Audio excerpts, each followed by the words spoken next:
Today I'm interviewing Ryan De La Rosa, currently studying at UCDC. Okay. Can you explain what you're doing in our nation's capital? Yeah, I'm actually interning for my home representative, Doris Matsui. She represents the sixth district of California, that is the Sacramento City, just like its boundaries or whatever, not the greater Sacramento area, the actual city. And on top of that, I'm taking some classes. I'm taking a class specifically on the Supreme Court, and I'm just trying to get as much exposure as I can to the legislative process. Nice. What got you interested in politics? I think when I really started following politics devoutly was it was in 8th grade. It was leading up to the general election, the Democratic nomination process. You know, Hillary and Bernie were going at it on the debate floor, and I was just really following it because I was at a time where I was getting ready to be able to vote, and I wanted to actually be informed on a lot of stuff. And ever since then, I've just been really into every little, the minutia of politics, you know, just not even just on the federal level, but local level, state level, all propositions and whatnot. Cool. What does America mean to you?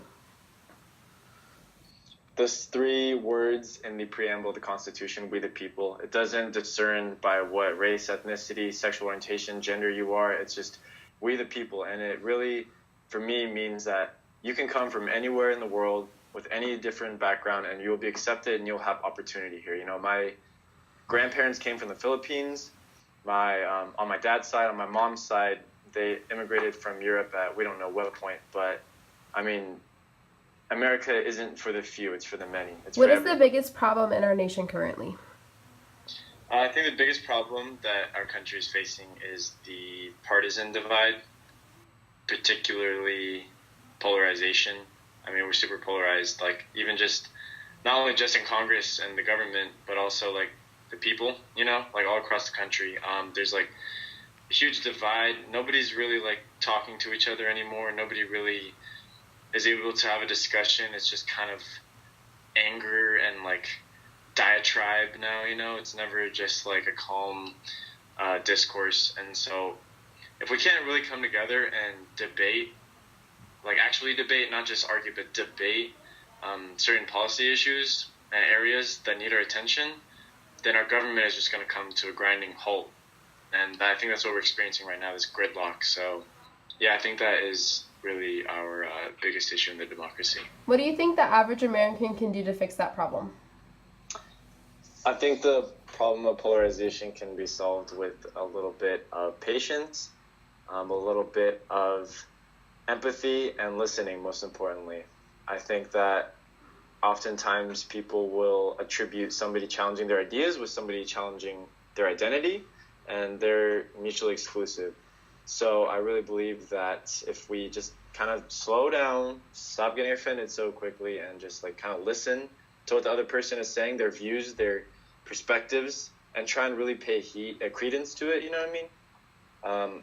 Then we can solve that problem. What do you think our leadership, on the other hand, specifically our congressional representatives, can do to address the problem? Yeah, I think it starts with the members of Congress, actually. I mean, seeing them speak to each other in committee, it's the same problem. It's just on a grander scale because they're the ones actually making the decisions.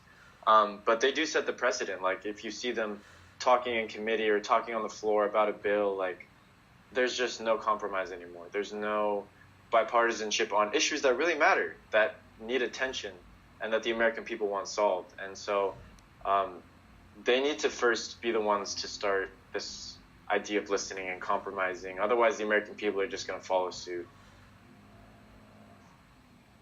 What is the greatest thing you've taken away from your time in D.C.?